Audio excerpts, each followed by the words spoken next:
हरियाणा की नायब सिंह सैनी सरकार इन दिनों गंभीर राजनीतिक और प्रशासनिक असमंजस की स्थिति से गुजर रही है।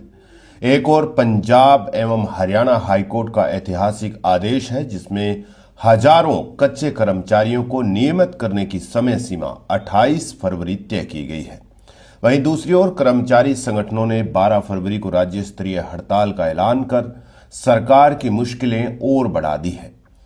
अदालत की अवमानना की आशंका और कर्मचारियों के आंदोलन के दबाव के बीच सरकार किसी ऐसे रास्ते की तलाश में है जिससे दोनों मोर्चों पर नुकसान से बचा जा सके। All India state government employees federation के अध्यक्ष सुभाष लांबा ने मौजूदा हालात को सरकार के लिए बड़ी चुनौती बताया है। उन्होंने आरोप लगाया है कि राज्य सरकार कच्चे कर्मचारियों के दस्तावेजों को तेजी से एक पोर्टल पर अपलोड करवा रही है ताकि उन्हें 58 वर्ष की आयु तक नौकरी की सुरक्षा दी जा सके। लांबा का कहना है कि यह कदम नियमितकरण से बचने की रणनीति का हिस्सा है जिससे सरकार हाईकोर्ट के आदेश को तकनीकी आधार पर कमजोर करने की कोशिश कर रही है। लांबा के मुताबिक हरियाणा कौशल रोजगार निगम के नोटिफिकेशन में ऐसा प्रावधान है जो कर्मचारियों को नियमितीकरण और समान काम के लिए समान वेतन के अधिकार का दावा करने से रोकते हैं।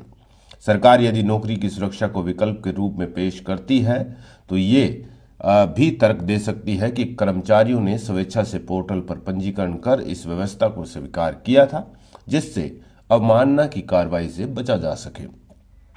आपको बता दें कि पिछले वर्ष 31 दिसंबर को पंजाब एवं हरियाणा हाईकोर्ट ने 41 याचिकाओं का निपटारा करते हुए हरियाणा सरकार को संविदा कर्मचारियों को 8 सप्ताह के भीतर नियमित करने का स्पष्ट निर्देश दिया था।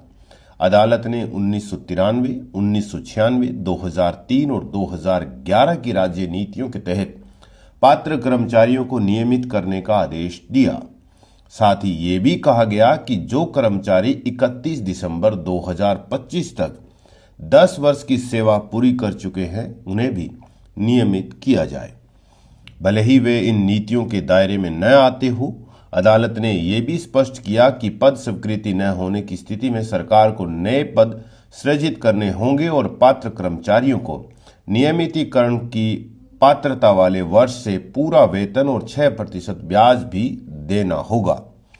सूत्रों के मुताबिक सरकार इस फैसले को आरक्षण लागू करने की स्थिति में फिलहाल नहीं है, लेकिन वो अवमानना की कार्रवाई से भी बचना चाहती है।